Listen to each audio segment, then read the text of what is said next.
ရှာမှာပဲခင်ဗျရှာမှာခွင့်ရှိတီးပြန်လုံးရောပေါ့နီလက်ဆက်စားပေါ့နီလက်ဆက်စားပြီးနဲ့ကြည်ရောကခင်ဖောက်လာပေါ့တဲ့ပုံမှာဟိုခိနာလည်းမစည်းနိုင်လို့ဖြစ်နေပေါ့တဲ့ပုံမှာနေတော့တဲ့ပြုတ်ကြတော့ရေထဲရောက်ထားပေါ့ရေထဲရောက်ထားပြီးတော့စကင်းပြန်ကြည့်တော့စကင်းလောင်းက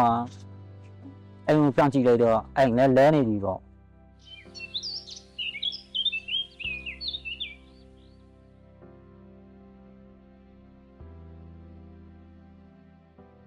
မနေ့6နာရီနဲ့ညနေ3နာရီထိ တော့စာမကျွေးဆရာမလို့ ပြပြပေးထားတာပါရတယ်မလား ရှိကြတော့အေးစီဒီဥစ္စာကမလည်းချုံမခံပေါ့နော်အဲ့လိုမျိုးကြီးပြတဲ့အတွက်အများကြီးကိုကျေးဇူးတင်ပါတယ်ရှင်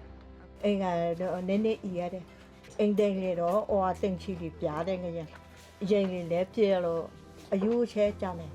ဟုတ် အဲ့ရနေမူကန်နေကံမန်းနေကြတော့အခုတက်တပီလို့အခွဲလက်ခင်းကြီးထားအဲ့လိုအိမ်လေးလေးတွေပြီးထားတယ်အဲ့ချီစုလေးတင်တယ်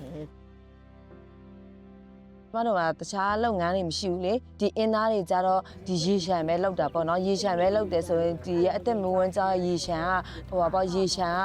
ကကောင်းကောင်းမွန်မွန်လေးနဲ့အရင်လိုမျိုးပြန်လဲစိတ်နေမယ်ဆိုရင်ရှင်ကျမတို့အတွက်မွေးကြောင်းတွေအေးတွေနောက်ပြီးလို့ရှိရင်တဘာမြေဩစာတွေကျစမုံတွေပေးတယ်ဆိုတော့သူရဲ့အမျိုးဟိုပါပေါ့အဲ့ခန်းရှင်ဒီဘက်အတွက်အတုံးအဆောင်ပစ္စည်းကိုပန့်ပိုးပေးတာပေါ့အများကြီးကိုလည်းတက်တာတယ်ကုန်ကြစိတ်လည်းတက်တာတယ်နောက်ပြီးလို့ရှိရင်ကျမတို့အတွက်